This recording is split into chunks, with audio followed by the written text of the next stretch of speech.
Let's crack on, shall we? Right guys, hope you're all well. So, 3 weeks since the last video, so that's some sort of schedule, isn't it? I think last time I said I'd try and do these bi-weekly, but just haven't got into the habit yet. 3 weeks is better than nothing though, right? So I think this is episode 5 now of What's Up Twit. I hate that name. Never on to a good start when you hate the name of your own video series.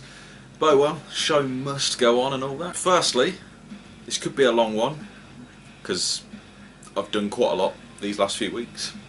Secondly, sorry if you can hear a shit ton of background noise. I know usually you can probably hear remnants of what I'm listening to. I need music on, otherwise I bore myself. How you put it with me, I've got no idea. So I've got music on, and I live behind an extremely busy pub in a town centre, and it's boiling out, which means that pub has the doors blaring open and they have like club music on in the night. It's now midnight, so it's like prime time for your partying scumbags, whatever the fuck you want to call them. And the windows are open because it's fucking boiling in here, so you may hear some obscure noises at some point during the video. I'm sorry. So speaking of pubs, my drinking at the moment is it's a cider by Weston's. It's a fucking sparkling cider. I don't usually like fizzy drinks, but Weston's really good brand, really good cider. Can't quite remember the name of this one. It's like 7.3% and it is really, really nice. They do a really nice flat cider as well. Again, can't remember the name of that. Wildwood, I think. Either way, this one's nice, whatever it is. Not on the hard liquor yet, but I'm sure we'll get some absinthe out later. So first off, what I've been playing these last few weeks. As you may or may not have noticed, if you subscribe to my channel, I'd be surprised if you haven't noticed, but I have been doing a gameplay video every day for the last week and a half now, and that momentum is going to continue for the extended future. I can't see that slowing down anytime soon. So I've been playing an absolute fucking shed load of games, so you're going to have to bear with me this one, because I am going to talk a little bit about them all, but I'll mention them briefly, and if you want to see more about them you can go and see the videos, which will probably be somewhere up there. So I'd like to know, is a daily gameplay video too much? Am I uploading too much? I don't know. For me it's really easy to do a daily video, because my gaming habits is that I will play a lot of games for a very short amount of time. It's very rare that I sit on a game and play beginning to end, and I just like playing a bit of everything. You've got a collection like that, you want to try it all, don't you?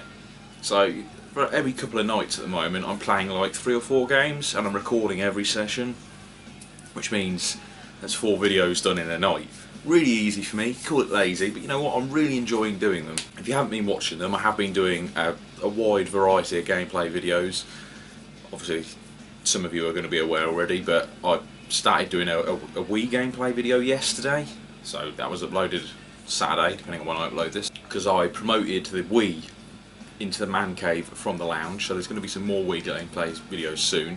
Really nice to have that in here now actually, as I've been neglecting the console, and it's about time that I put some love into that system. So speaking of Wii, the gameplay video that I did was a quick gameplay of Mad World, again on the Nintendo Wii. I think this was Platinum Games' first ever game, Platinum Games being the studio responsible for games like Bayonetta, Metal Gear Rising, and Anarchy Reigns, and Vanquish. So fantastic studio, and this game is more of the same. It's really, really great. I think it's a prequel to Anarchy Reigns actually. Heavily stylised, it's all black and white, noir feel, overly violent, and the story is just over the top. But to be honest, the whole thing is over the top in general. Really, really good game. If you're interested in checking that one out, again, click the video, and it's really, really cheap at the moment actually. This will be in the pickups video soon.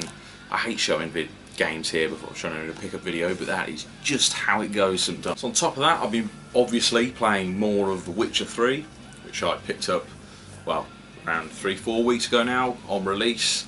Still loving that game, not put as many hours into it as I would like as of yet, but we'll get there in the end. Really, really enjoying it. Only put about 5 hours into it so far. Not going to spend too much time talking about this, as I've mentioned The Witcher 3 way too often on my channel. So now we have Full Bore, which is a Steam, I don't know whether to call it indie game. Well, yeah, we're going to call it an indie game. I don't know whether it is or not. What defines an indie game? don't know, it's sort of a fine line these days, isn't it? Thanks to Steam and Arcade Marketplace and whatever the fuck you want to call it on whichever system you're on. But yeah, Full Boar, which is like a puzzle platformer where you play as a boar. You live in like an idyllic green grassland world, and an earthquake hits and you get sent down into a mining community, and your job is to help out the mining community and find your way back to the surface. It's like a cross between Braid and Dig Dug. I've been playing that game way too much. It's kind of sad that again, you got an awesome collection and you spend all your time on a fucking downloadable indie game, but that game is addictive. Recommend you go check that one out if you haven't already. Love this. Such a shame it's fizzy though. You probably noticed I'm not doing these in any order. I've got some notes written down, but we'll follow them in some semblance. So I've also been playing the Mega Man series recently. First off being Mega Man 9 on the Xbox 360 Live Arcade Marketplace. I'm never sure what to call that service. Either way, it's a downloadable game only. Shame they never did a physical release of that game. Mega Man 9 being a resurgence of like the 8-bit Mega Man games. I really do enjoy Mega Man 9. I have finished it. If you watch my video, you can see that I fucking suck on it. But I haven't played it in about 3 years, so let's be fair to me. Let's be fair here. I do suck in games in general, but yeah, Mega Man 9, really good game. While playing that, it occurred to me that I don't own any of the Mega Man games. I really need to sort that out. I'm not going to get all the NES games anytime soon as they are pricey, but I need to get some Mega Man games. I'd be happy if I could just pick up like a collection of them all. I believe the PS2 has some Mega Man collections, so I've got to see about picking that up soon. As well as Mega Man 9, I've also been playing Mega Man 10. Again, there's going to be a video. There's going to be a video of every game I'm talking about here. You're going to have to get used to that, folks. So Mega Man 10 is more of the same that Mega Man 9 offered, released a couple of years later. Again, digital only, which is a massive fucking shame, but it is spot on. That one I'm a little bit sour about, as I haven't actually managed to complete it yet. I've got all the way up to Dr. Willy, or Dr. Wily, however the fuck you pronounce it, and I just cannot beat the 8 bosses over and over again in a row. Really difficult game, sour that I can't finish it.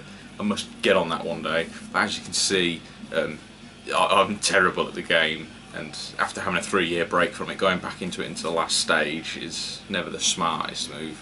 There is a sports-based stage on Mega Man 10 though, which I'm not a fan of at all. Strip that level out of the game. Fucking hate sports. So heading over back to Steam games, I've been playing a game called Kung Fury Street Rage, I believe it's called. Just got to look at my notes. Bang on, that is what it's called. So it's a game that was released alongside the film, which we'll talk about later. We'll get there. Patience. It's a shame actually, this game. It was obviously released alongside the film as a promotional basis. It literally cost like £1.50 or something, and it is worth picking up. Don't get me wrong, it is a good game. They just think they could have done more of it. They were obviously rushed for time on this, but it looks spot on. It's got some lovely scan lines going on in it. It looks like Streets of Rage really, but unfortunately doesn't play like Streets of Rage. It's a 2-button game. You've literally got left and right. You've got enemies coming from either side of the screen, and if one's coming from the left, you just tap left and you attack to the left. Coming right, press right, you attack to the right. Different enemies have like different health bar patterns, so you get blonde-haired Nazis that you have to hit like 3 times in a row. You get females who you have to hit possibly 5 times in a row, or there's a pattern to it or something. And then robots, you just got to batter the fuck out of them. But although it's a simplistic game, because you've got so many enemies coming at you at once and you've only got 2 buttons, it's heavily skill based, maybe a bit of luck as well, but it's really nice because it's just a simple arcade points driven game. I do recommend it actually, but it probably belongs on the mobile more than Steam. I reckon you can go check that out. So moving away from Steam onto the original Xbox, I've been playing an exclusive original Xbox platformer called Voodoo Vince. It's a really good game. It's sad I didn't pick this up sooner, as it's been in my collection for a couple of years now. I remember playing the demo of this when it came back fucking years ago, so the demo I would have got on a disc with a magazine. I miss those days. I really do miss demo discs. Those were the days. So this is a platform game. It's very similar to Conker's Bad Fur Day. Maybe not quite as funny, but the platforming is absolutely solid. The soundtrack is fantastic. It's all like gypsy jazz. I was speaking to Pete Sneztastic, and he compared it to the soundtrack of the Saboteur. If you've not played the Saboteur, again, go check it out. It's all World War II noiry. But yeah, for the most part, it's gypsy jazz, really mellow tunes, really good. The character's voice is annoying as hell, but it is really entertaining. It's just a solid platformer. If you're a fan of Conker's Bad Fur Day and you've not played Voodoo Vince, go check it out. So from one Xbox to another, we're on Xbox 360 now, and the follow-up to Mad World on the Wii. I've been playing a lot, well, I'll say a lot, about an hour, that's a lot to me, of Anarchy Reigns on the Xbox 360. I have spoken about this game numerous times on my channel before. I may have even mentioned it in a What's Up Twit video, but it's a game I go back to time and time again because it's just so easy to pick up and play. Again, it's just a 3D brawler really. Great style, great humour, the combat is absolutely spot on. I started my playthrough on this in hard mode, which means I've been stuck on level 3 for a couple of years now. But that doesn't stop me from trying. I should probably start it again properly on easy mode. I have dabbled in easy mode and it is a lot easier to get through, but I like the challenge that hard mode offers you. As I've said before, this is the closest game that you can get to Power Stone and God Hand. So if you're a fan of those games, you've not played this before, go pick it up. Again, this is a game by Platinum Games, a company that can do no wrong. Cider. So sticking with Xbox 360 and moving on to a genre which I've been playing an absolute fucking ton of over the last fucking week. Completely my genre. I tend to play a lot of these types of games anyway. But that game is Samurai Showdown Zen on the Xbox 360, as previously stated. The reason I started playing this again was because Phoenix Man, sorry I've forgotten your name, so he simply asked me if I was a fan of the Samurai Showdown series in one of my videos, and it prompted me to go back and play this one. Now, this is obviously a 3D Samurai Showdown game, and it's okay. The first time I played this, I wasn't a massive fan of it. If you watched my 360 collection overview, you know that video, it's like 2.5 fucking hours long, 36,000 views now. It's just, you sad bastards, why are you watching that? But if you watched that, you would probably remember, and I'm struggling to remember here, I said that I wasn't overly fond of this, but that opinion's now changed. It happens. It's actually a really sort of nice, solid game. It doesn't look too great, but it was released early into the lifespan of the Xbox 360. It is exclusive to Xbox 360, by the way, so PS3 owners, sorry, you're out of luck. But it's a really slow-paced fight, and you really got to take your time and plan your moves. It sounds and it looks like Soul Calibur for the most part, but it has sort of Street Fighter style combos, if that makes any sense. The control scheme is somewhat basic, but that sort of adds to the experience.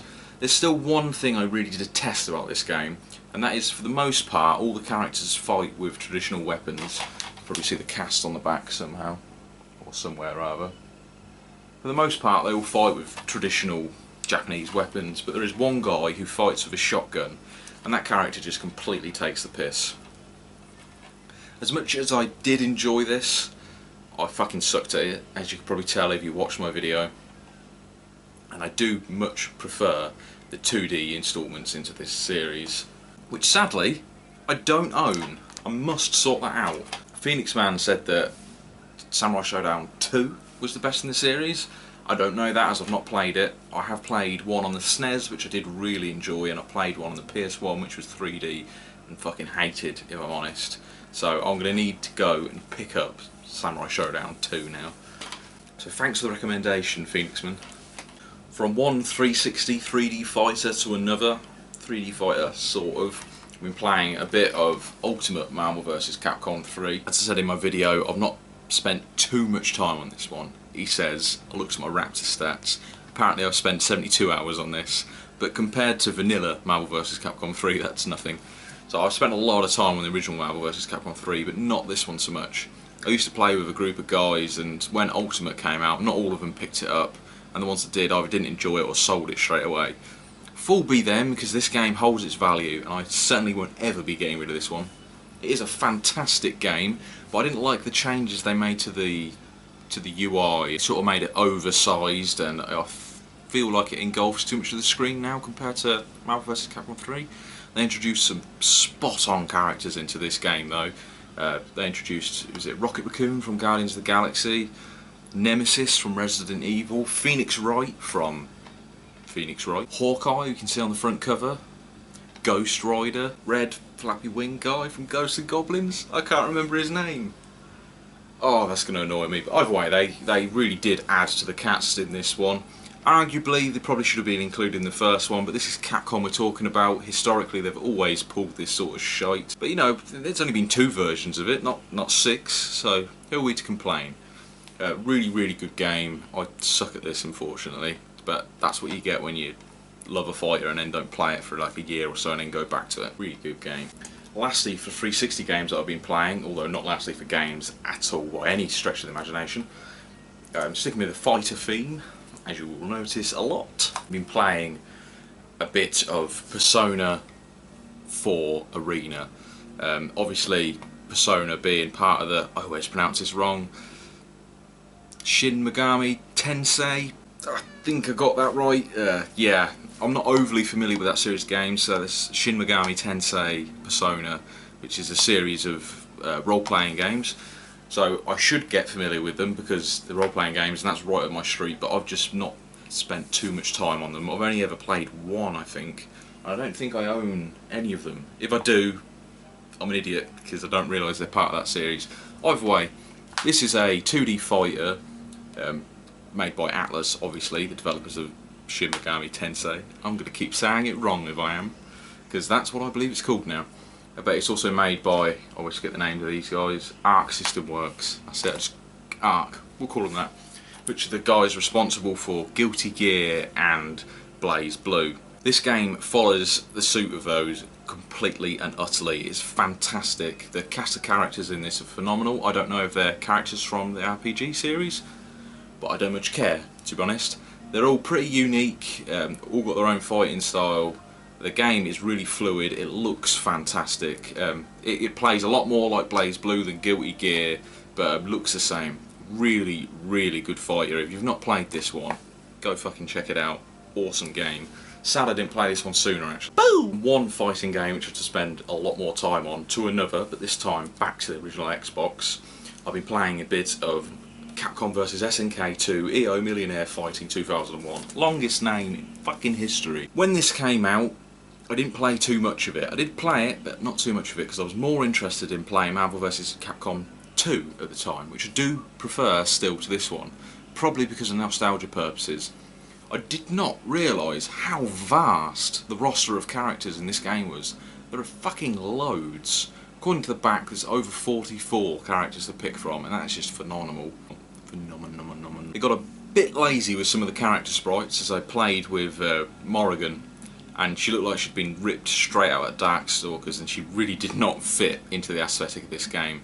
But that aside, so fluid.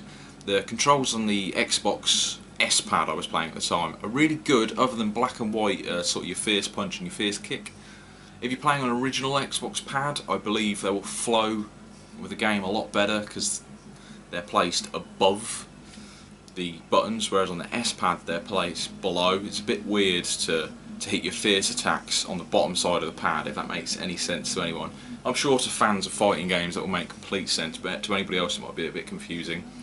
Really, really good game. Sad I hadn't played a lot of this before. Gonna be playing a lot of this from now on. It's a shame that they haven't done an online HD remake or anything like that of this game, because I'd love to play it online. And speaking of which, it's not just me that's done a gameplay video this week. Shock16, fantastic YouTuber, does a YouTube series called Friday Night Fight. I think it's an annual thing. We've just finished season 3, and this game was his choice for the finale of season 3. I'm not sure who's better at the game, me or him. We both play as Ken as our main guy. I'd love to duke it out with him on this one day. But yeah, go check out Shock16 if you haven't already. So on to some Mega Drive games, which I've been playing a lot of these last few weeks. Feels really good to be putting some love back into that system, as it has been neglected for quite a while. So the first one that's come to hand that I've been playing is Stargate on the Mega Drive. Now this gameplay, and the reason I've been playing this, was requested by a YouTuber called Tony Nosferatu Vane. I don't know why I said it like that. And it is a stellar game. Really, really good. Played this once before I did my gameplay video and got extremely stuck. However, this time I got a little bit further into it. It's an action adventure platformer, if that makes sense. The graphics are really good. The soundtrack is pitiful, to be honest with you. But the controls are really hard to get the knack of. And it's overly hard as well. The enemies in this completely take the piss. It's really easy to get lost because as you're going through the levels there's all sorts of caves and houses and buildings to go in and explore, to go and fetch items in, and it's just really easy to lose your bearings and progress in the story. It is for me at least. But really, really good game. Games based on movies and TV shows on the Mega Drive I always think are really good. It's a shame that they're not like that anymore. So Stargate, based on the 90s film, which is a fantastic film, huge Stargate fan. If you haven't played this on the Mega Drive, or you're a Mega Drive collector and you haven't got this one, go get it. So sticking with Mega Drive, I'll be talking about Mega Drive for a while. I'm playing another game very, very similar to Stargate, made by the same developers, which are Acclaim and Probe. I'm not sure which one's the developer and which one's the publisher. I always get that confused, but that's never been my main interest. My main interest has just been fucking games. For the most part, I don't really care who made them, unless it's Platinum Games, because I think they're my favourite. A for contradictions.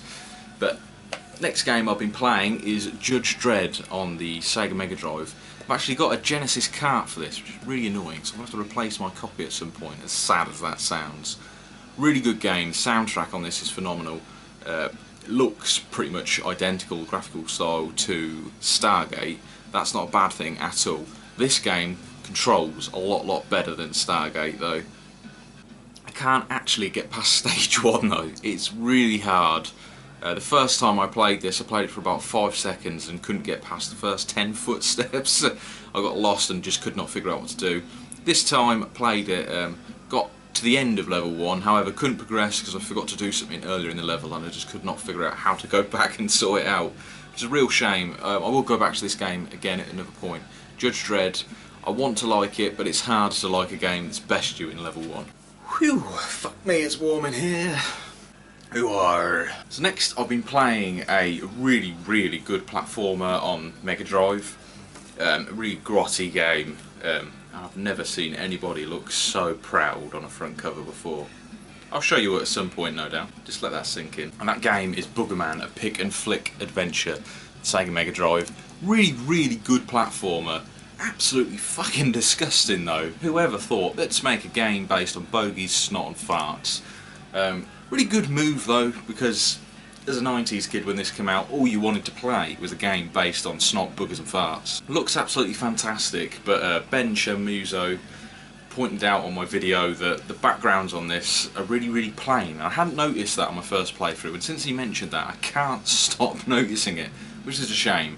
But the animation's really, really nice on this. Quite a simple platformer, although you wouldn't know it if you've watched my gameplay, because I fucking sucked at it. But really, really nice platformer. Recommend you go try this one. Straight onto another platformer, but this is one of my favourite games of all time. Although you wouldn't know it, because again, I'm fucking shit at it.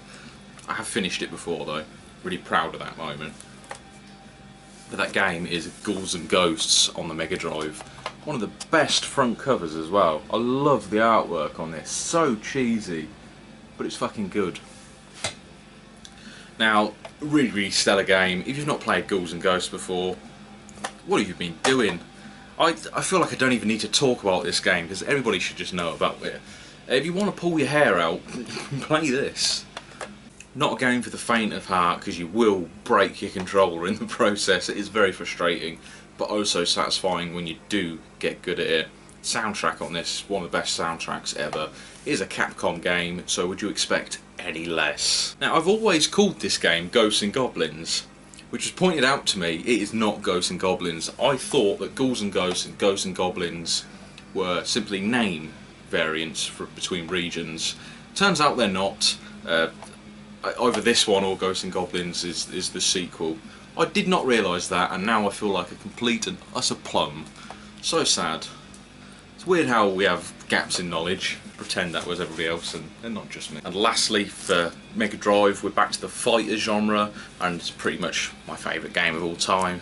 or at least one of my favourite games of all time, depending on what time of the year you ask me, or even time of the day, to be honest, as it tends to change. But Jesus Christ, look at his face. What the fuck happened to his eye? Never noticed that before. Been looking at this cartridge for years, but I've never noticed how fucked up his face is. Always said he looked like a brick. But that game is, of course, Street Fighter 2 Special Championship Edition on the Mega Drive. Again, love the artwork here, fantastic stuff. I've spoken about this on my channel a million times before. You all know what Street Fighter 2 is. Show me one gamer who hasn't played Street Fighter 2. Ready to plumb here, sweating my tits off. Fantastic soundtrack. I don't need to tell you about this. I play as Ken for the most part because he's easy to use. My favourite character is Blanca, but I really suck with the charge back forward characters, even though he is my favourite. Street Fighter 2. So that was the end of the Mega Drive section. Straight on to the one and only PSP game that I've been playing recently. And this tends to be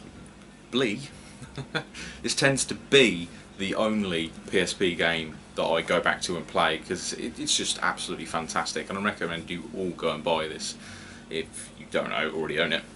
But that game is Ultimate Ghosts and Goblins on the Sony PSP. Again, awesome artwork, obviously made by Capcom, and this game is fucking difficult. If you thought Ghouls and Ghosts was hard, give this one a go. It's got a novice mode, which is great, because if you die, you basically just respawn on the spot.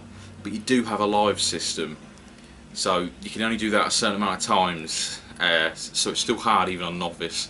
You've got a normal difficulty where that respawn thing doesn't happen, and then you've got an ultimate difficulty, which is made for people who want to repeatedly punch themselves in the face over and over.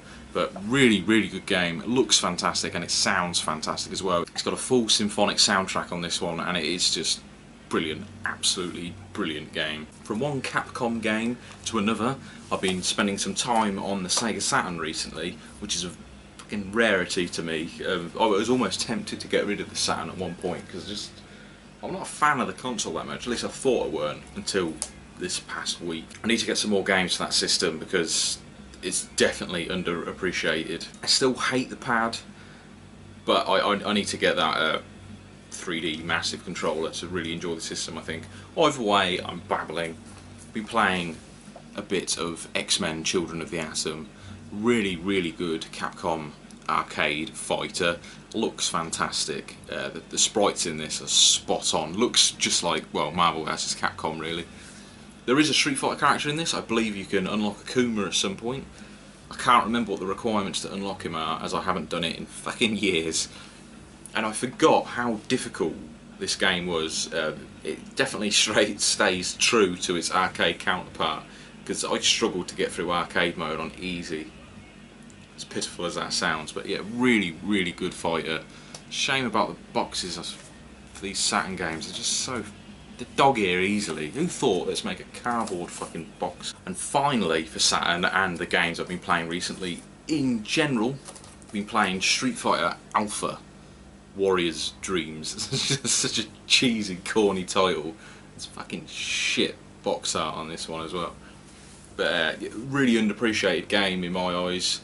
I'd not spent a lot of time on this before. I had played it in the past, but not properly. I didn't realise how good this game controls and looks. Really, really nice game.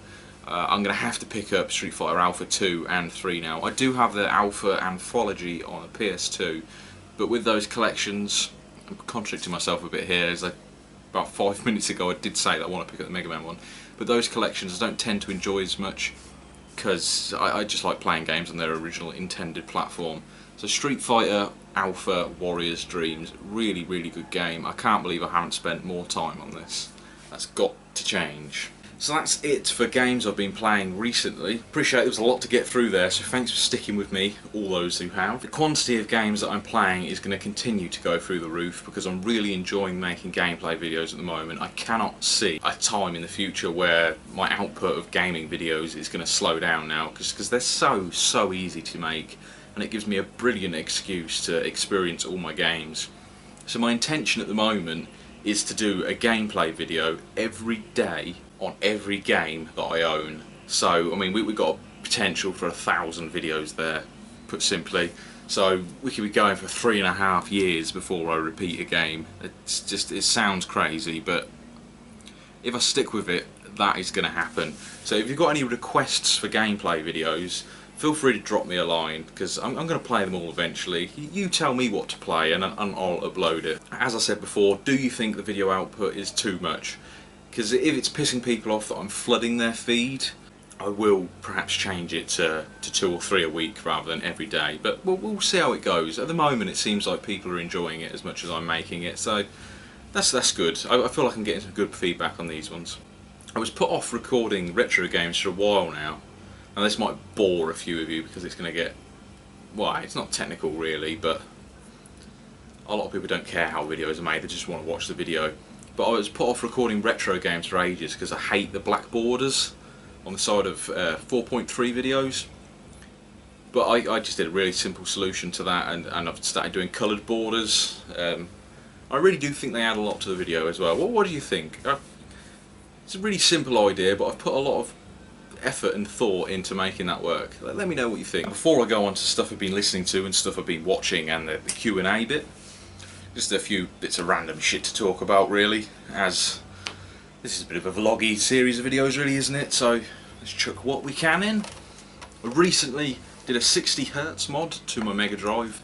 I know, right? About fucking time. Really easy to do yourself. You just need some basic soldering skills, a cable and a two-way toggle switch. Oh, and a drill. Not hard to do at all. I did think I paused it up at one point, but that was just carelessness with soldering. Managed to fix it in the end. So I've done a 60Hz switch on my console, which you can probably see at the top here. Lighting's a bit bad in here now for some reason. As you can see, and it's such a satisfying feel. I feel like I've done a really good job on this. Don't mean to toot my own horn, but I felt lucky on the switch that I got. I just literally got that switch from Halfords for like £2. Really fits in with the aesthetic of the console. Probably should have paid more attention when I was modding and drilling the hole on this though, as I drilled the hole, put the switch in, and the heat shielding underneath the plastic got in the way of the switch, so I had to take the heat shielding off in order to fit the switch. But that shouldn't be too much of an issue because these things don't tend to overheat anyway, and two, this isn't really ever on for a prolonged amount of time, so it should be no issue whatsoever. So 60Hz switch, really great. It does work. Going to be nice to start playing games in 60Hz and start recording them in 60Hz as well. I haven't been able to experience games 60Hz yet, as you need an RGB cable to enjoy that. At the moment I'm just playing with AV cables, which means when I flick to 60Hz, you hear the music go 60Hz, but you get a black and white picture, which is a real shame. Need to get an RGB cable at some point. That'll happen next month though. So for the time being, I'm going to have to put up with 50Hz. Oh, I'm going the colour of a plum, it's too hot. I'm not built for this. But next, for general crap, I finally managed to do something for myself at work. As some of you may or may not know, I am a computer engineer and laser engraving technician, which means I have easy access to a laser engraving machine. Oh, there's so much you can do with one of those things. I love my job. I genuinely love my job. But it's very rare that I actually get to spend some time doing my own personal products on it. I managed to get a little bit of time to myself on it. Thankfully I'm the only laser engraving technician there, so I get like free roam in the machine, don't have to book time on it or anything like that. Thankfully I managed to get some time to do a project for myself. You may or may not have seen the video already. If not, there's a clip of it up there. Go watch it if you want to see the machine in action, because it is quite cool to watch. It's a fucking laser, for fuck's sake. So I've had some IKEA glass shelves laying about my flat for a few years now. I've got a glass cabinet from a skip at one of my old jobs years ago now, and it's been sat in my flat for fucking ages without shelves. And I did buy shelves for it, but IKEA sent me the wrong size. The cabinet's long gone now, so I've just had these the wrong size shelves just sat about for fucking ages. So it's just a glass about that size, and I think let's do something with them. Let's make them into picture frames. Let's make them look nice. So I'd been watching Guardians of the Galaxy at the time, so I thought that's it. Let's engrave some Guardians of the Galaxy characters onto these planes of glass. and this is what they look like.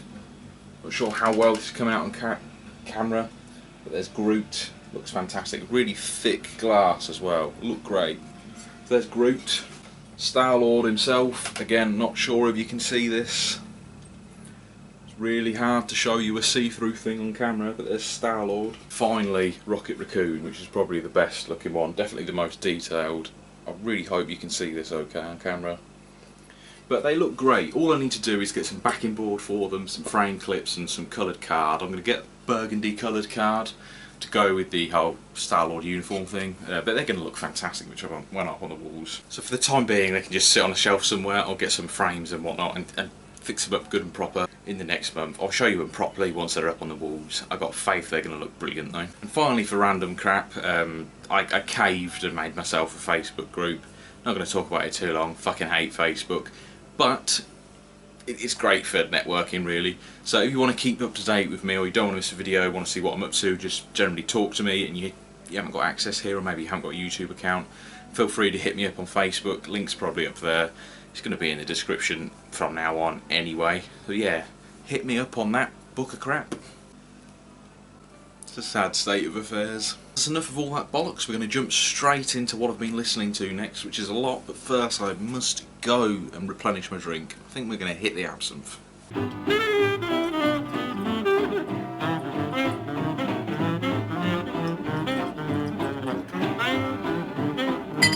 And I'm back, absinthe in hand. Look at that colour. No one should digest that. Obviously I watered it down with a sugar cube, because drinking it straight you pretty much have to down it in one. I want to casually sip it. Not tried absinthe before, do it. It's really strong stuff. Right, so stuff I've been listening to over the last few weeks. Obviously I've been listening to an absolute fucking ton of music.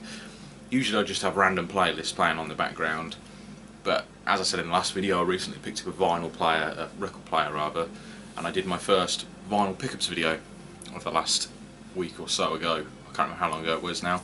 Either way, there was like 20 records there, and I've pretty much listened to them all at this point, so I've been listening to a lot. However, the ones I'm about to talk to are the most notable ones I've listened to more than once and have been jamming along to with the old 6-string thing, or in my case, old 8-string thing. It doesn't have the same ring to it though. There's 4 albums here I've been listening to quite a lot. The first one I binged a bit on today actually, and that album is by a band called Meshuggah, and the album is called Obzen, or Obzen. Not too sure how to pronounce that. One of the worst covers ever, and again, the camera's recognising his face but not mine. He just doesn't like gingers, I'm sure. But yeah, really awful cover on this one. Now Meshuggah are a band that I have a love-hate relationship with. Not like Marmite, because you just love Marmite, I'm sorry. People don't hate that. I refuse to acknowledge those. But Meshuggah, musically, are fucking fantastic. The musicality of these guys is just way out there. Way out there. But the vocals, I just cannot get around them. They're really sort of high-pitched, whiny screams, and I love the music, and then the vocals kick in and I start to grate my teeth a little bit. I still listen to it and I still thoroughly enjoy it, but the vocals, man, really piss me off. They're too heavy even for my liking. I find that style of singing somewhat adolescent. I may get a little bit of flack for saying that, but it's fine to listen to that sort of stuff in your teens, but I feel it's something you probably should grow out of. Maybe it's just me. Musically, still really like them though. My favourite track off this is actually the opening track called Combustion, and I love the opening riff to it.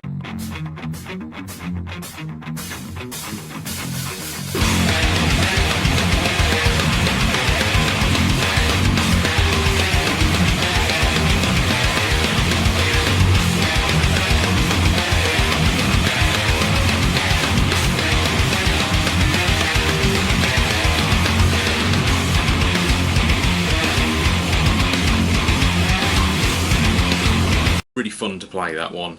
Every riff in that song is absolutely spot on, to be honest with you, and it's really nice to be jamming along with Meshuggah because it means I'm actually getting some use out of my 8th string. A couple of other really great tracks off this album are called Bleed and Lethargica. Really good album, not for the faint of heart, really fucking heavy. Metal fans only, that one. Although who knows, you may fancy something different. Straight on to the opposite end of the metal spectrum, we've got a power, symphonic, metal band, I'm not sure what you want to call them, from the minds of Iced Earth and Blind Guardian, and that band is Demons and Wizards. I was going to call them Wizards and Demons then, which is definitely not what they're called. Really, really good album. These have got 2 albums. This is their first album, and it's my favourite out of the 2, although that is a controversial opinion, as the second album is the fan favourite. To me, the first album is more in a Blind Guardian style, and the second album is in more of an Iced Earth style. Both great, don't get me wrong, but much prefer this one. My favourite track off this one is a ballad, I guess, and it's called Fiddler on the Green. I don't so much like it for the guitar parts, but mainly for Hansi Kurich, or Kursach, I'm not sure how to pronounce his name. The vocalist, vocal melodies, absolutely fantastic. Have a quick listen. Sad voices, they're calling our precious girl, she can't be gone. A bit of this morning, when Betty's stalling, went down and started a day. Wasn't there a dream last night, like a spring never ended? So that's one of the softer tracks on the album. There are 101 different songs on here. Well, there's not, there's 12. But that's 101, 12, 101, what fucking difference does it make? But they're really good songs on this album. Poor Man's Crusade is another great track. If you're into metal or fancy trying something new, this is definitely a good gateway band into the genre as well. Demons and Wizards, self-titled album. So next album I've been listening to a lot of. I go back to this album time and time again. It's not been out too long, but when it came out it earned a place in my heart straight away. That's another album by Ayreon. Obviously the man behind this is the mastermind, Ayreon Lucassen. I'm pretty sure I've mentioned him every fucking video so far, but I fucking adore the man's work. Ayreon, The Theory of Everything. This is the most recent Ayreon album, or Ayreon, however you want to pronounce it. Absolutely fucking fantastic. It's rock opera, sci-fi cheese, progressive metal, absolutely brilliant. It's a concept album, double disc album. This edition is really nice actually. It's got a little book in the middle. Don't know if you can see that. But really nice album. The album is absolutely phenomenal. My favourite track off it is the opener track. Well, I say it's the opener, it's the first track that comes after the prologue, which is technically a track, although it's more of a storytelling beginning, if that makes any sense whatsoever. But the riff to The Theory of Everything is just fucking great. I remember him releasing the teaser for this album, in fact, and you saw him playing this riff on the Hammond organ, and I was just blown away. It's like, that riff, man, that's one of the best riffs I've ever heard. Have a listen.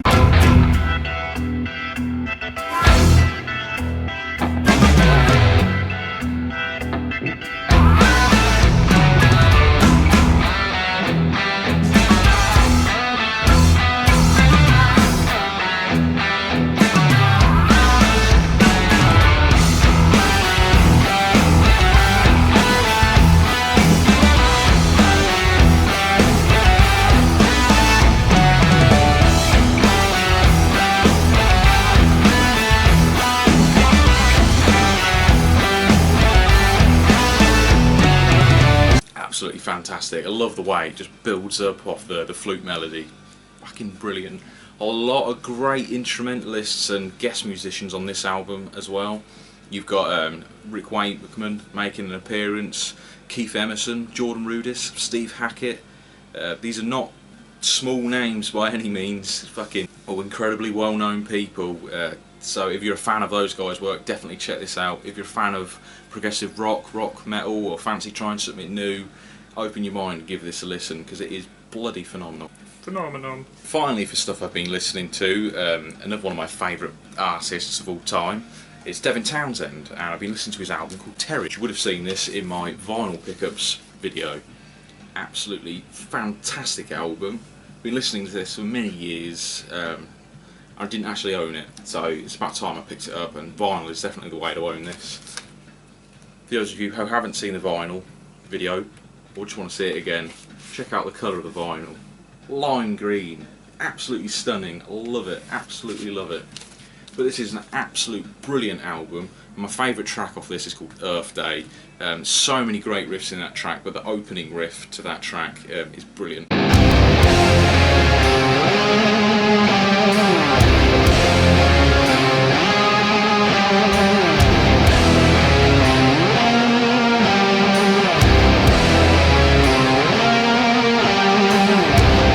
So if you've not heard Devin Townsend before, this is probably a good album to get into him. If you're a fan of Steve Vai, you've probably heard him before, as he did do the vocals on his Sex and Religion album. This is a bit heavier than that, mind you. This is progressive metal. It is heavy, but it's really atmospheric. Lots and lots of layers. There's a lot going on in every song. He's just a really, really good artist. Brilliant stuff. Num num num num num num. So from music onto film, stuff I've been watching recently. Thankfully there's not too much to talk about here because I think this video has been going on for quite some time now. Not sure what time I started filming, but it's now 1:20, so I've been sat here for quite some time. I've not watched much over the last few weeks because I've been spending a lot of time gaming and working a lot, and there's just not a whole lot I want to watch at the moment. There are films on my radar, just haven't got around to it yet. As with most forms of media, you go in peaks and troughs and you sort of binge on it, give it a break for a while, binge on it again. So I'm definitely giving it a break for a while, but I'm still watching films and there is still some stuff to talk about, that's for sure. There'll always be TV to talk about. So straight away we'll talk about Game of Thrones, which is coming to its end.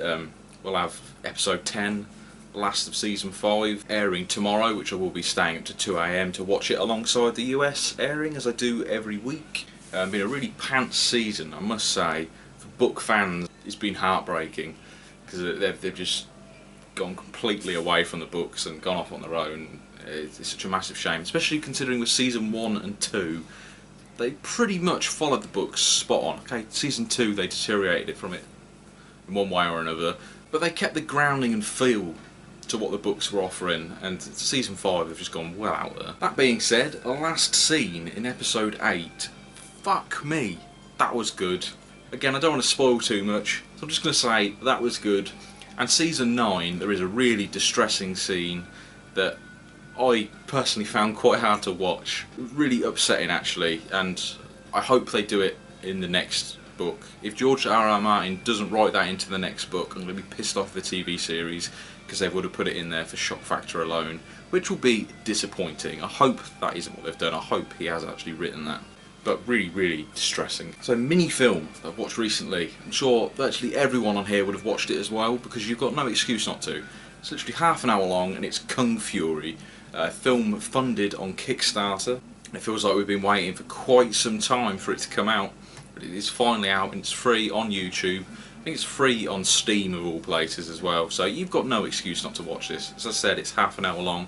It's basically just an 80s cheesy parody film. Now I usually hate parody films because they don't have a lot to offer. They're just tacky for the most part. However, this one is done particularly well. I did thoroughly enjoy it, and I hope you will too. So that the whole thing is just fucking beautifully done. It's over the top. It's really, really stupid. Don't want to say too much about it. The idea is you follow the story of a cop who's lost his partner, who gets sent on a special mission. During the special mission he gets thrust back in time and he gets sent too far back in time. He's got to fight his way through the ages in order to kill Hitler, essentially. That's it in a nutshell. It features absolutely fantastic music. The whole thing's in the style of Far Cry 3 Blood Dragon, so if you're a fan of that game you're going to like this film as well. And David Hasselhoff actually did a song for this film as well. I never thought I'd like a David Hasselhoff song, but immediately after watching the film I went online. I noticed that they're doing a limited edition vinyl soundtrack, red vinyl. Pre-ordered that straight away just for True Survivor by David Hasselhoff. How sad is that? But I really look forward to receiving that. So that'll be in a vinyl pickups video next month, I guess, whenever it's released. Pre-ordered it anyway. But yeah, Kung Fury the film, pretty fucking good. Go watch it, you've got no excuse. Now something very rare happened today. I actually turned a film off halfway through, and that's only ever happened once before, I think. I fell asleep through one film in the past, and that was Lord of the Rings. I know, I don't like Lord of the Rings, but you weren't expecting that. Those films bore me. The only other film I've turned off is Napoleon Dynamite. That film is just utter trash. I don't understand the appeal to that film whatsoever. So the second film I've ever turned off halfway through my in life happened today, and it was with Resident Evil Retribution. Such a fucking shame. Now, I may be in the minority here, but I actually like the Resident Evil film series. I remember seeing the first Resident Evil in the cinema. I was underage at the time, maybe 13, 14? No, I would have been 12, 13, maybe even 11. I'm not sure. I shouldn't have been in there, because I think that film's an 18. And it scared the shit out of me at the time. It really did scare the shit out of me. But I thought those films were fantastic. They didn't really follow the games. They went off on their own story, on their own characters. They did it really well. Second Resident Evil, they followed the games a little bit, but it's loosely based on the game, and they did some really nice references, especially the last scene in Resident Evil 2. They do the opening scene to Resident Evil Code Veronica, and they do it really, really well. I think they played Nemesis really well in that film as well. Resident Evil 3, where it's set in the desert, that film I think is probably the best out of the three. Really, really well done. 4, went to see it at the cinema, it was a bit fucking pants. Really, really disappointed with it. And then we've got Resident Evil Retribution, which feels like a fan service film that nobody asked for. Why the fuck they made this, I do not know. They've put all the characters from the video games in this film. I don't know, but Barry's there, fucking Leon's there, Ada Wong's there. Obviously you got Jill now, which is always a bit fucking confusing, as I always pictured Alice as like a fresh portrayal as Jill. But the whole thing's just ridiculously over the top. It's got no fucking plots whatsoever. They're just throwing shit in there for no fucking reason. All the enemies in there are just they just made them large. It's just fucking. I got half an hour into that film and just thought, this is fucking pants off. That never happens. Don't watch this film if you haven't. So disappointing. Why sully a good name? Fucking end when you're on a high. God damn it. Got myself in a huff again now. Second time in a day over that same fucking film. Need to get more of this down my neck. Thankfully I have watched a good film today. In fact, one of the best films I have seen in a very, very long time. It's a film featuring one of my favourite actors of all time, and that's James McAvoy or McAvoy. Obviously an actor famous for being in The Last King of Scotland, Shameless, played Xavier in the new X-Men series of films. He was in Wanted. He's been in so many films, but he's an absolutely fantastic actor. I adore the man. And that film is Filth. I think this film came out in 2013. I didn't really want to watch it at the time, so fuck knows why it's taken me this long to get around to watching it, but I'm glad I did watch it, because it is brilliant, really lived up to the name. I've not heard too many good things about this film as well, which really surprised me, as I do genuinely think this is one of the best films I have ever seen. It somehow manages to be a comedy, a thriller. It's got some really heartwarming moments. The end is heart-wrenching. Really surreal moments in it as well. The film is based around a character called Bruce Robinson, who's a cop who's going for promotion, and he's a really manipulative bastard. He's basically playing off his peers in order to get this promotion, and during the process he just completely goes off the rails. He's getting coked off his tits, he's fucking hiring prostitutes. He thinks he's above the law, essentially. And I don't want to spoil too much, but the film just unravels as he's trying to get this promotion, and it's just about him manipulating all of his peers, essentially. This guy has some real mental problems as well, which are justifiable when you see the end of the film, because he's had a rough time and he's dealt with it really badly. It's a Scottish film set in Scotland. Some really, really nasty moments in there as well. It's racist. It's racist. It's sexist. There's some unpleasant scenes with kids in there. Without saying too much, go give it a watch. Filth is absolutely fantastic. I'll be buying this on Blu-ray. I watched it on Netflix. So if you've got Netflix, go watch it now. So I re-watched a film recently, and that film was Dorian Gray. Don't want to say too much about it, as it's a re-watch. It's a 2009 film based on Oscar Wilde's story called A Picture of Dorian Gray. I imagine most of you know what Dorian Gray is, but for those of you who don't, it's a classic horror tale about a man who gets a painting done to him and his soul gets embedded into the painting, and Dorian Gray doesn't age. Whatever inflicts him, it inflicts the painting instead of him. So he's basically invincible. His painting ages, all the toxins that he puts into his body ages the painting and not himself. It's a film that's based over, I think it's like 50 years or something like that, and he always remains young. Obviously set in the Victorian era. Really good film. On the rewatch, I noticed a few things. One, there's a really bad extra in one scene. He's cutting meat but he's putting no force into it whatsoever. He looks like he's just trying to dust the meat with a cleaver. The second I noticed that, it really took me out of the moment. Second thing is, one of the main characters, the guy that actually does the painting of Dorian Gray, is an actor that played a character called Alvo in Mad Dogs, which is a series I watched recently. And again, recognising him sort of took me out of the moment and sort of made it hard to enjoy the film. I hate it when that happens, but that is just one of those things you get when you watch a lot of things, especially English films as well, because those actors just tend to always work together. There's not many of them after all. Next, I've been watching an anime based on a game. That's Devil May Cry, the anime.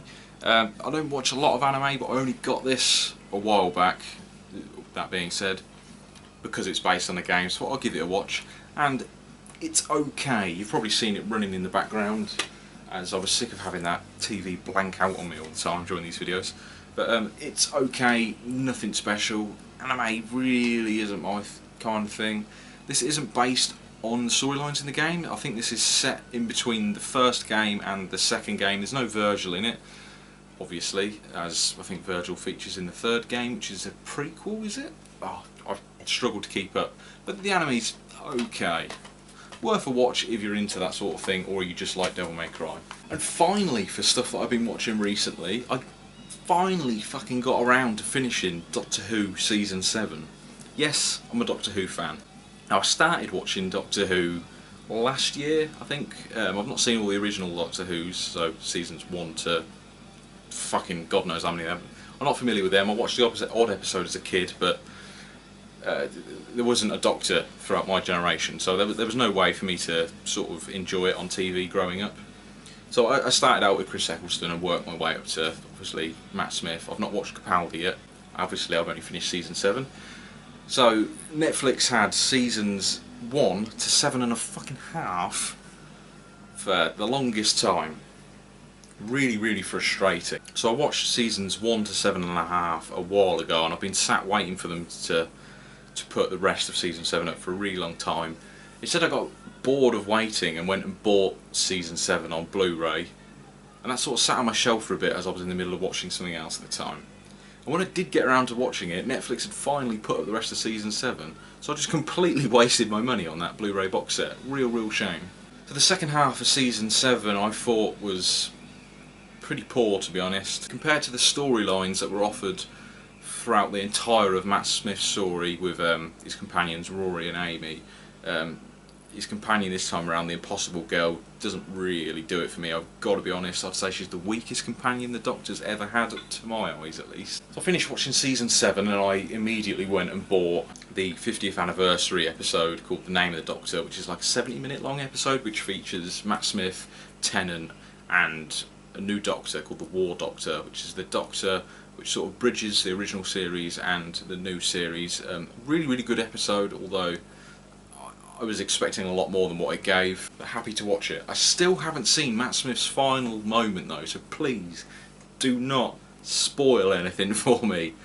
They released his final moment on an episode called The Time of the Doctor, which again is on a standalone Blu-ray. Why the fuck they didn't include that on the season 7 box set, I do not know. Phil cheated. BBC, that is a real fucking cheap move. So I look forward to watching Matt Smith's final moment. I'm not sure if I'm going to continue with Doctor Who and watch Capaldi, as I think Doctor Who's given all it can give, to me, at least at the moment. Maybe I'll watch Capaldi once his time's finished as a Doctor, but there's rumours that he's going to be the last one, isn't there, so who knows. So yeah, Doctor Who. Hey. So that's it, you're all up to date with what I've been doing over the last few weeks, which brings me straight to question time. So each video I ask you to come and ask me questions for me and answer for the following video. This isn't an exclusive club, anybody can ask me questions. You can ask me as many questions as you like and as frequently as you like. So please, leave your comments in the description below or contact me on Facebook or Twitter, whatever you need to, just send your questions along. They keep these videos going and I enjoy doing them. So first question comes from a YouTuber called Tony Nosferatu Vane, who I've mentioned in this video once or twice already. Really community driven guy. He hasn't got any videos up yet. He needs to change that. And he asks, sorry if I'm looking over there again, second monitor over there, and that's where my questions are being held. How many Mega Drive games do you actually have? I've never counted, to be honest with you. I don't think it's going to be many. Let's have a quick count now. So I have 29 box complete Mega Drive games. Well, 25 that you've seen so far. I've got 4 coming up in a recent pickups video, which will be uploaded possibly next weekend.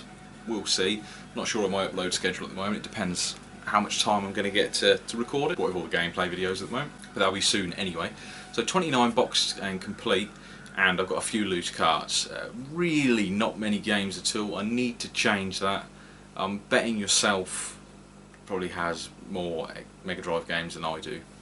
Either way, I love the system, and the Mega Drive games on the shelf look fucking fantastic. Compared to 360, it's a much better collection. He also asks, what is your favourite console and console generation of all time? Now, my favourite console is the Nintendo GameCube. I've got a lot of nostalgia held for that system, but some of my favourite games of all time are on that system. Sonic Adventure 2 Battle, cheesy I know, but I spent a lot of time on that as a kid. Zelda Wind Waker, you got Smash Brothers, Melee, Luigi's Mansion, Star Fox Adventures. I really love that system. Beautiful Joe, it's a fantastic system. So many great exclusives on it. To me, that's the last time Nintendo was truly great, and the control pad for the Nintendo GameCube is the best control pad of all time as well. Although a bit light now, so as I said before in one of my videos, I'm not sure when, I do want to open up my Nintendo GameCube controller and put some weights in it just so I feel like I'm actually holding something. It's a bit hollow. Favourite console generation of all time? Well, this changes quite a lot, to be honest. Most amount of nostalgia towards the 16-bit generation and the Nintendo GameCube generation, whatever generation that is, like GameCube, Xbox, PS2. I think they're the most nostalgic, but then saying that, I'm really nostalgic towards PS1 as well. The best generation, it's got to be 16-bit, hasn't it? I think. Ooh, really, really tough. But we're going to go with 16-bit, I think that's the best. So thanks very much for your questions, Tony. Stop by again. So the next set of questions comes from Nickwit35, a regular on my channel, really community driven guy, always brings up great questions, so thanks for your questions, mate. Nice to see you again. His first question is, what game do you want to see announced at E3? I can't really answer that, to be honest, because as you may or may not be aware, I've really sort of lost interest in sort of future gaming titles. My heart lies with what's already out and what's been out for a long time, so retro and previous gen. That being said, there are some stuff I am looking forward to see at E3 that has already been announced, such as Fallout 4. I look forward to seeing more information on Mighty No. 9, although it's got a release date now, so I don't know if they're going to show too much on that. A new Tomb Raider, that would be great to see. Can't wait to see more on oh my god, what's it called? Street Fighter 5. That's looking fucking fantastic so far. I'd love to see more information on that. And I saw some screenshots of a cel-shaded Transformers game, which looks a lot like the original cartoon. That looks fantastic, and I can't wait to see more of that at E3. Believe it or not, I'm looking forward to seeing more on Fable Legends as well. The Xbox One, Windows 10, free-to-play, sort of, I guess it's going to be a tower defence type of game, I'm not sure. Otherwise, I look forward to seeing more on that. Kingdom Hearts 3, I really look forward to seeing more on that. I saw a little bit of a teaser for that a while back now, and that looked fantastic. I think actually that game's probably enough to make me go next gen, as sad as it sounds, so Kingdom Hearts 3 I really look forward to. Mad Max, Mass Effect 4, so God knows what they're going to announce that we don't already know about, but there's a lot there that we already know about that I'm looking forward to see more of. His second question is, what are your thoughts on games being remade or remastered? Personally, I think the industry has far too many remasters of games we don't need to see again. Examples, Tomb Raider, Sleeping Dogs, Saints Row 4, etc. Completely agree with you. I could do without remasters or remakes, to be honest. Well, I can and I can't.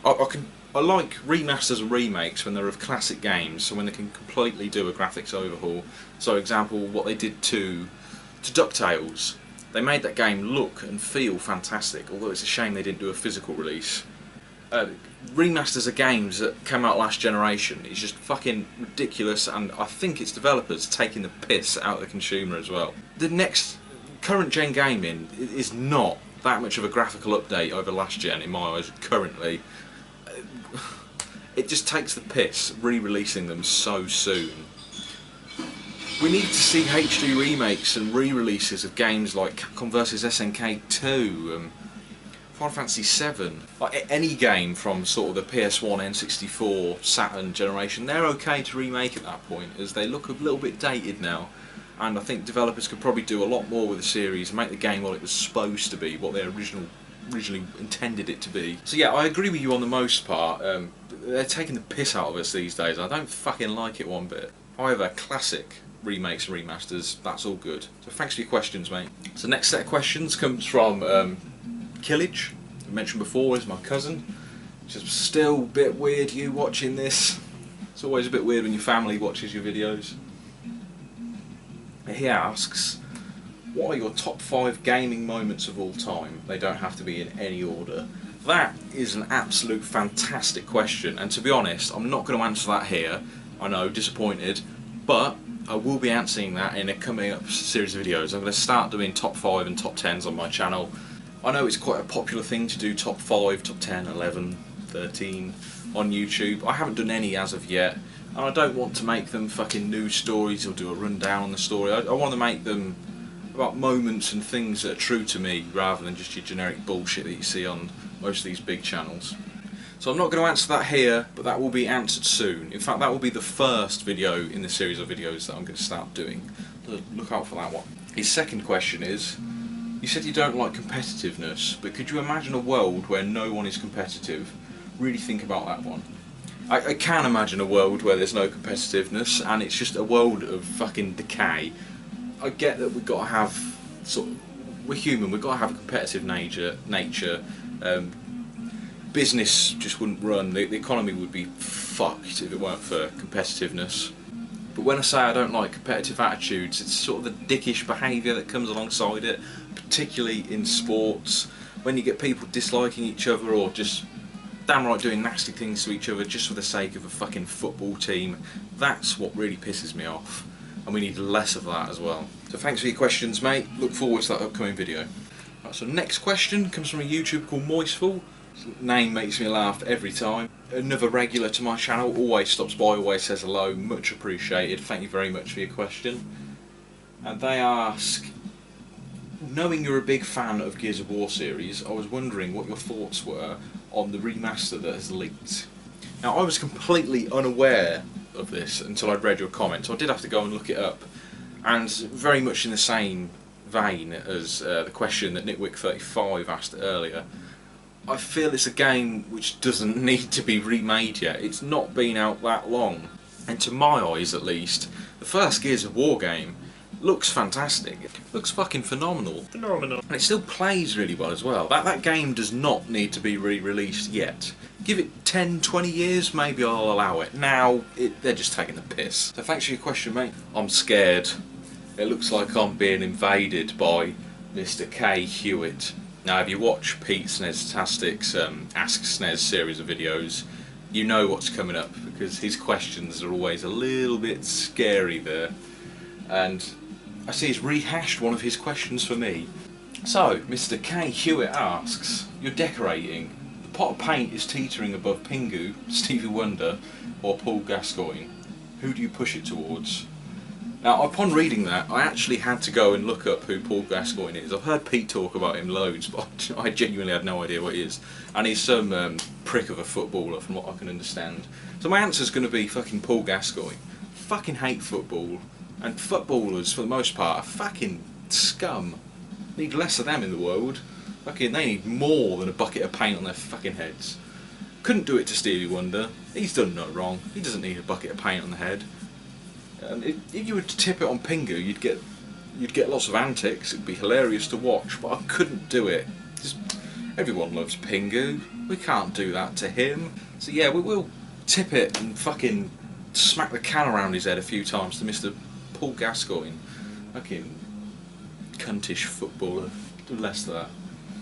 So thanks for your question, mate. Fucking where you got that from, I never know. Right, so the next question comes from a YouTuber called iHazard, and he asks, what made you want to buy your first console and get into gaming? Not sure if asked. For anybody watching these, don't worry if a question's already been asked. You're not to know, really, especially if you're new to this, so it doesn't bother me re-asking them, and a lot of the time my answer's probably going to be different, because my personality flips and flops between things all the time. That being said, this question hasn't been asked before, and I'll happily answer it now, straight after I've had a bit more drink. I fucking love this stuff. It was hard to get down when I first started drinking absinthe, but now it's just like fucking nectar. It still burns though. Jesus Christ. So what made you want to buy your first console and get into gaming? I don't know really, to be honest. I've liked gaming for as long as I can remember. My first console was a Sega Master System, and I don't remember ever wanting one. It just sort of got thrust upon me. It wasn't even a birthday gift or a Christmas gift from what I can remember. I would have been about 3 or 4 at the time. I just remember my dad turning up around my house and just plopping this, just leaving it with me. And I remember my mum and my dad trying to set it up on a TV, and they could not figure it out for the fucking life of them. But they're divorced, by the way. They always have been, not together. So it was really weird even back then to see them in the same room trying to do something together. I'm sure other children who were from families like that could probably understand the situation. So really, really weird. They were getting pissy at each other. So it was up to me, the 3 or 4-year-old, to work out how to tune the TV into the Master System console. But ever since I played that, I've just been hooked. I just straight away hooked on gaming. So I didn't choose to get into gaming. Gaming just sort of fell into me. I just sort of got into it that way. So that was my first console, but the first one I actually bought with my own money didn't come till much later. I think I would have been 12, 13 maybe. The time when you start accruing money, mainly from birthdays and Christmases and all that, and it would have been when the Nintendo GameCube was released. I got that pretty much on release date. I got that with Pikmin and Sonic Adventure 2 Battle. Oh, I remember that day like it was yesterday. I loved that console to bits, and I still do. That was the first console that I bought with my own money. What made me want to get that console was the novelty value, I think, at the time. The fact that the discs were so small, the controller looked fucking awesome. I remember playing Luigi's Mansion at a kiosk in Toys R Us and being absolutely fucking blown away by it. I was playing a lot of N64 at the time as well, so just going to next generation Nintendo just seemed to fall in line. And I didn't have any interest in PS2 back then either. I mean, I still don't for the most part. I think it's probably the weakest console since the Sega Saturn. Although its library of games is great, I just think the console itself, PS2, is not very endearing. So yeah, gaming just sort of got thrust upon me, and the first one that I bought was the Nintendo GameCube. I had no choice but to get into gaming. It just happened. Anyway, really interesting question, mate. Thanks very much. Be sure to stop by again. So the next set of questions comes from a really great YouTuber called Redio3, Barry. He's a Scottish man, so that's a plus straight away. I'm Scottish heritage myself, half Scottish. Brilliant YouTuber. He's going for a full Xbox 360 collection like I was once upon a time, and with his last pickups video he just surpassed the quantity of Xbox games that I had when I started selling my collection. So he's officially got more than I've ever had now. So if you want to see someone go for a full 360 collection, he's the man to be watching. So he asks 3 questions. The first being, what age did you start guitar? I really struggle to remember, actually. I almost struggle how long I've been playing for as well. I remember in primary school getting a nylon string acoustic guitar and taking like 2 or 3 lessons in primary school. Soon quitting because it was just painful. I remember going to the first lesson there, and it was a group lesson between like 6 kids. I asked if I could use a pick. They said no, you can only use your fingers, which pissed me off straight away. Didn't like that. You want to learn to play an instrument, you should not have restrictions, especially thrust on you straight away. But you literally sat around a corner, in a circle rather, just playing guitar and singing songs like Kumbaya and She'll Be Coming Round the Mountain. So I learned 3 chords from then. And granted, those 3 chords have stuck with me from life. So I learnt those when I was about 7. I didn't pick up the guitar again until I was about 12, I think maybe 12, 13. It's hard to remember, it really is. I know I've been playing over 10 years now. Once I got to that 10-year mark, or near that 10-year mark, I sort of stopped counting the years. Sad that is, that's really sad. I wish I could remember. But yeah, I got a electric guitar for Christmas when I was around 12 or 13, and I've never looked back since. I actually wanted a bass, believe it or not, but my dad didn't want me to be a bass player, so he got me an electric guitar. I was pissed off with him at the time, but as sad and ungrateful as that sounds, but I don't regret it for 1 second now. I love that instrument. Sorry to interrupt, but my random playlist has started playing a band called Trioscapes. I just wanted to tell you about these because I was listening to Radio 1 one night and fucking this band got recommended to me by them of all people, and instantly went and downloaded the EP once I heard the single that they released. Like progressive metal, really fucking weird. It's just bass, drums and saxophone. Really, really weird stuff. Go listen to them. Back to the question. So Barry03 was asking, what song did you learn first? I have an acoustic and can play chords, but never fully learnt a song. So discounting the primary school encounter, because I never really include that in how long I've been playing guitar for, because I literally picked up the instrument like 3 times and never touched it again. But the first song I learned would have been, first song all the way through that I learned would have been Stairway to Heaven by Led Zeppelin. I spent a really long time perfecting that as well. Back in the day I used to play between 6 and 10 hours a day. On occasions I would play for 16 hours a day. I binged the hell out of the instrument. At that point in my life I'd thrown away gaming. I didn't want anything to do with consoles. It was just all guitar, guitar, guitar, live, breathe, ate and slept fucking guitar. So first song all the way through would have been Stairway to Heaven by Led Zeppelin. Everybody knows that song, I don't need to talk about it. First riff was probably like the James Bond theme, Pink Panther theme, Simpsons theme. Just tunes that everybody knows was really easy to pick up and play. I found great encouragement from learning tunes that people could recognise, because I could play them for people and you sort of got gratification from them.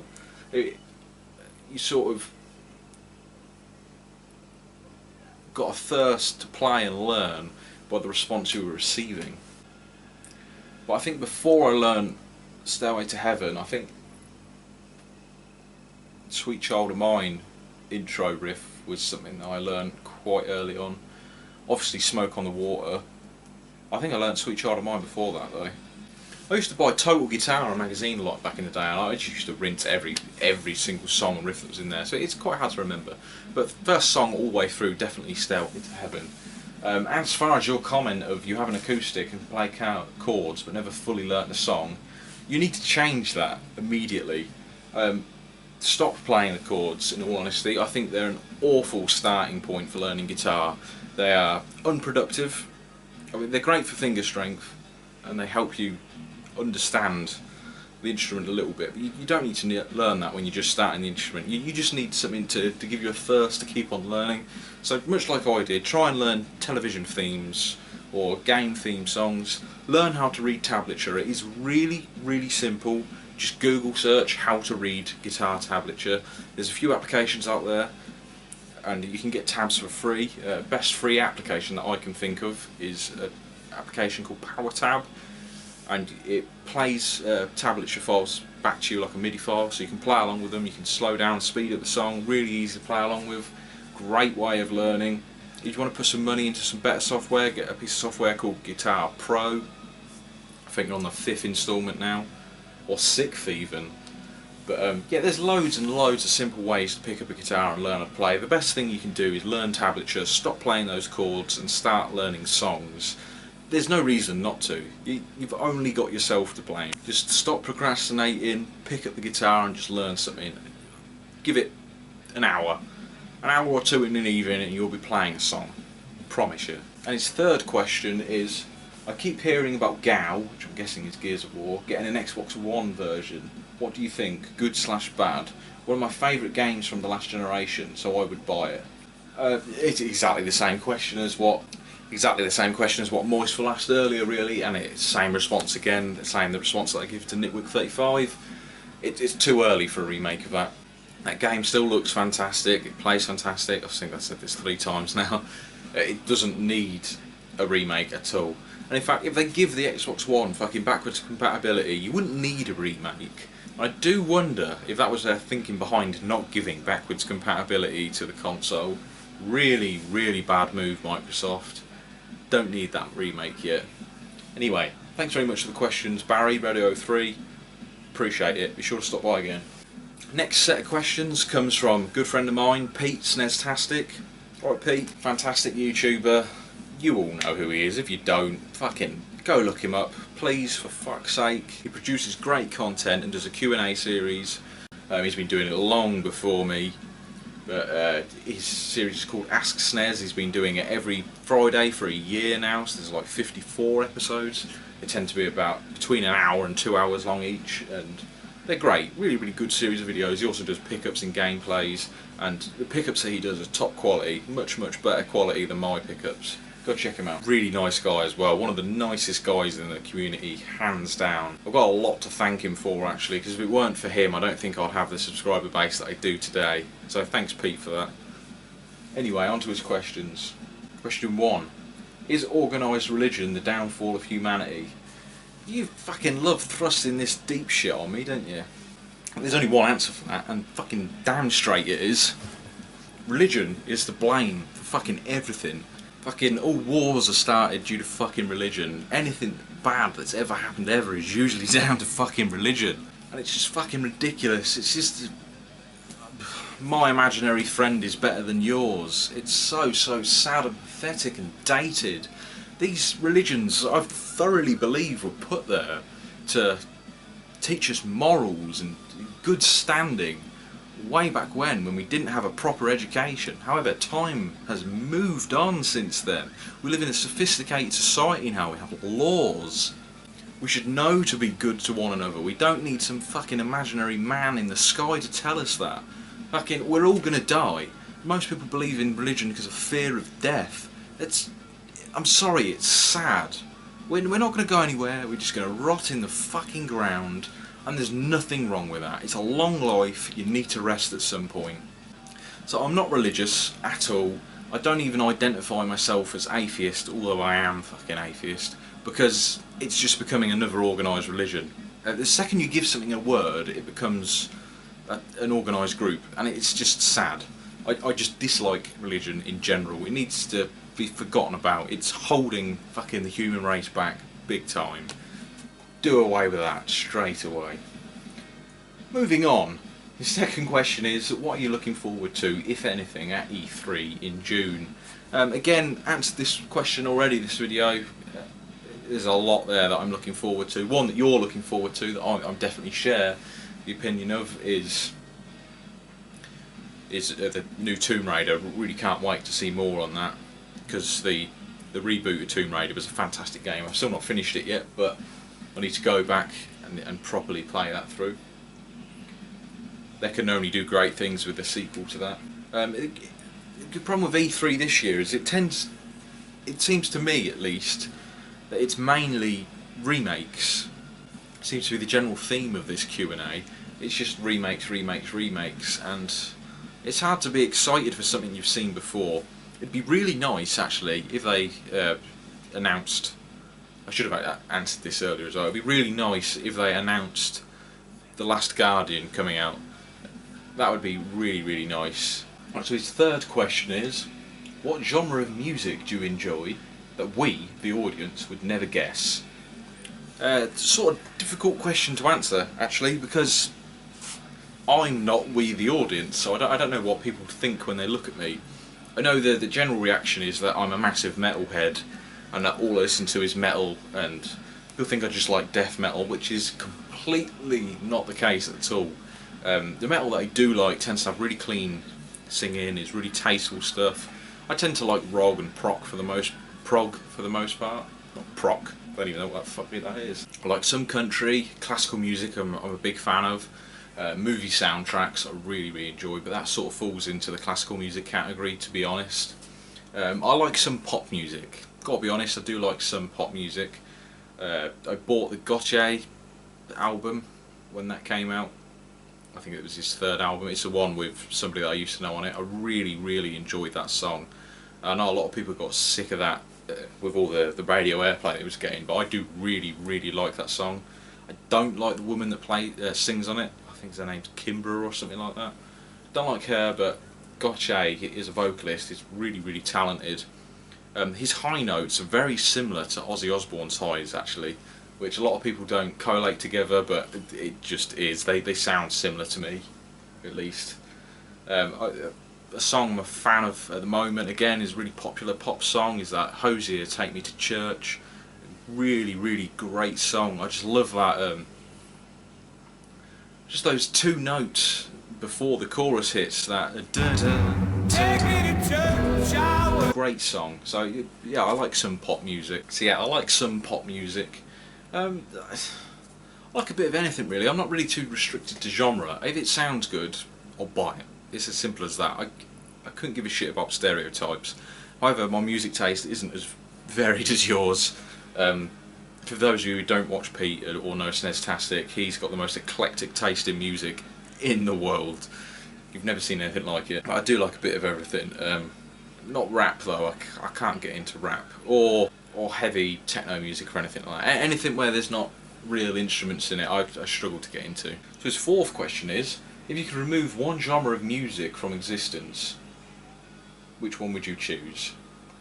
Oh, this is really harsh, this is, because I don't want to be unfair to anyone. I don't think any genre of music should be removed from existence, because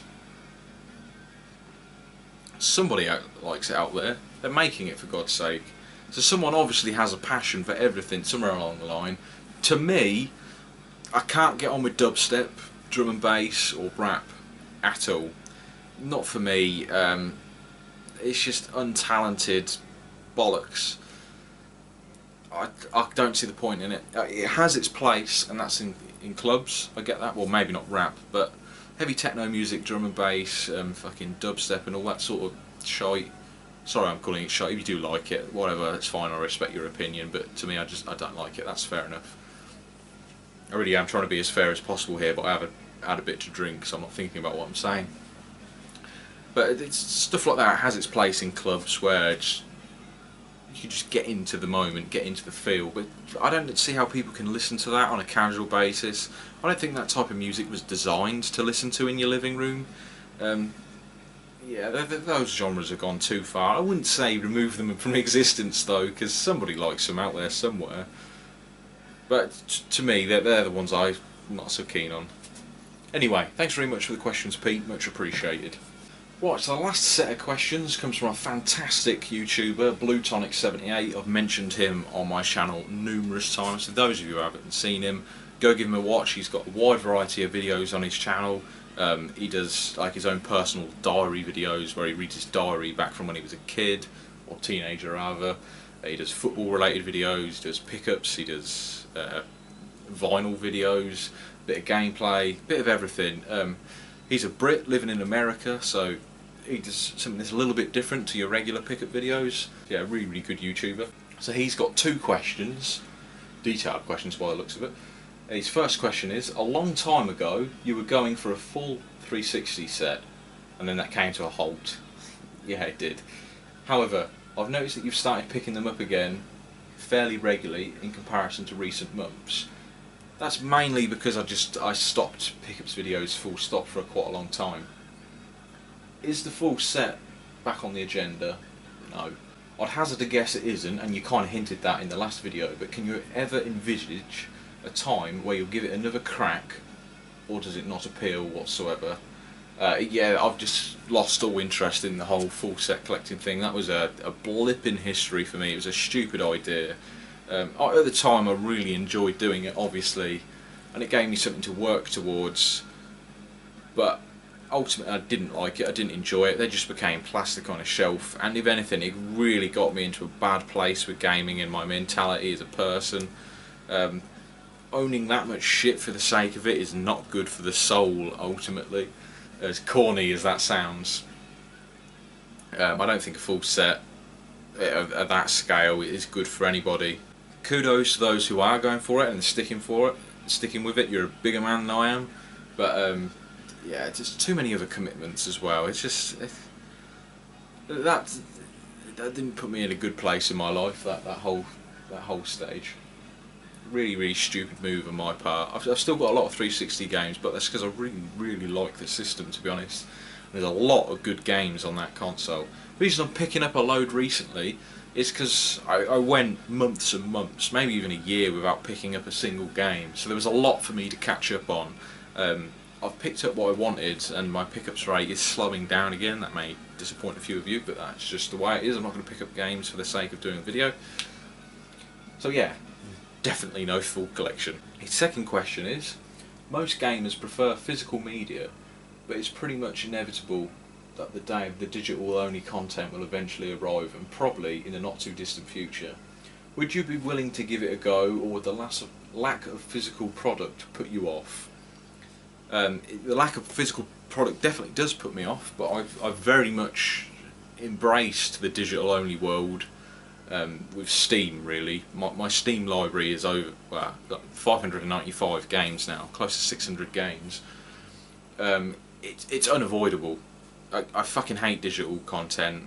I really do. It's not nice. It's a really bad place to be in the world when you're not buying physical products. You're exchanging hard-earned money for fucking bits and bytes. Fucking ultimately just binary coding.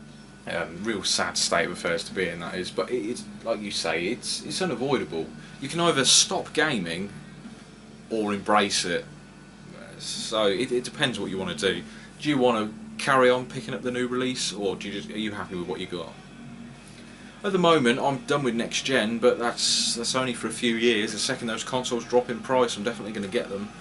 I'm a bit pissed off with digital content in the respect that there's no option to sort of back them up to have an offline copy. That needs to be addressed, getting an offline copy of these games rather. Because I've got about 200 arcade games on Xbox 360, and I know that as soon as Xbox Live goes down, I'm not going to be able to play half of those again. And I've bought those, they're games. They're an art form, and I'm never going to be able to play them again. It's a waste of money and a waste of time. It's really sad. They need to give you a way to back up these copies, whether it's onto a pen or you can back them up to a hard drive, fucking anything. It's just, that needs to be addressed. So his third question, he's got 3 questions, I missed this one actually. His third question is, what countries have you visited and which ones would appeal in the future to either visit or potentially live? Live Scotland, hands down. I'd love to move to Scotland. Upper Hebrides, ideally, just completely take myself out of civilization, live with a pack of wolves. I think I'd really embrace that lifestyle. I still have my games, obviously, somehow, but yeah, just take my way away from a fast-paced living style. Not that I have one anywhere. I don't live in a city. I live in a really small town. Before that, I lived in a village, but I don't like civilization, to be honest. So I'm more suited to living with dogs, I think. So definitely visit and live in Scotland in the future. That's like the end goal for me. If I can retire and move to Scotland, I'll be a very happy man. Which countries have you visited and which ones would appeal in the future? Countries I've visited, not that varied, to be honest. Mainly Spain a few times. Fucking hate Spain. I fucking loathe it. Horrible place. Went to Fuerteventura, Cyprus. Visited Egypt for a day. That might be it. I haven't been on holiday in about 10 years. I haven't been out in the country in ages. So all these were holidays I went on as a kid. I didn't really enjoy them. I went with my dad and it was just fucking, you go on holiday and you just sit on the beach for a whole day, every day, and it just bored the crap out of me. I can't take heat. I'm ginger. I'm struggling. It's fucking 2:30 in the morning right now. It's a hot day and it's hot at night and I'm struggling here, let alone in a fucking hot country. I can't hack it. I'm ginger. I'm not built for that climate. I'm built for Scotland. I went to Spain on Christmas Day as well. Now, they just don't celebrate it there at all from what I could see. The streets weren't decorated. It was a hot day. It's just fucking... It was shit. It was horrible. I don't like hot countries at all. So places I'd like to visit, mostly Europe. So France, Germany, Norway, okay, all the Scandinavian places, anywhere it's cold. I'd love to go to Iceland, Italy. I'd like to go to Mexico. I'd like to go to America, do Route 66. There are some places in India I'd like to go, experience a cuisine. So yeah, too many places, too little time, too little cash. That's the main factor, I think. So yeah, I'm not well travelled at the moment, but hopefully that can change in the future. So yeah, thanks very much for your questions, Alex. Blutonic78, much appreciated. So that's it for the Q&A section of this video. Again, if you want to leave me a question, feel free, drop it in the comments box, contact me on Twitter or Facebook, any way you can, even on Xbox if you've got me on there. Anybody can leave a question, ask me anything about gaming, fucking any media in general, life, whatever you like. It's not an exclusive club, anybody can answer. So that brings me to the end of this video, which has gone on for way too long. I've been sat here for about 2.5 hours easily, and I'll finish up, as I always do, by finishing my drink. Let's down this bastard.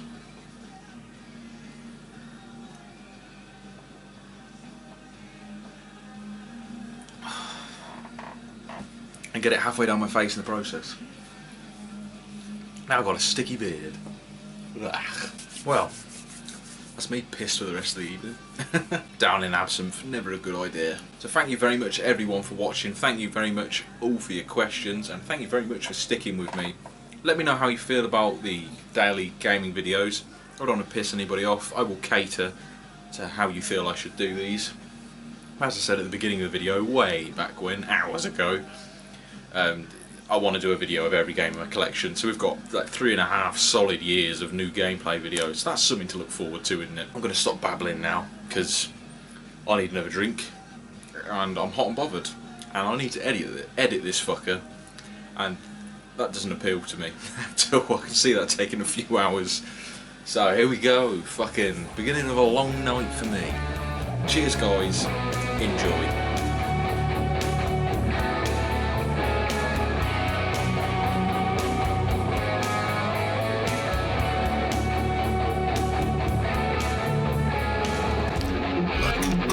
Subscribe.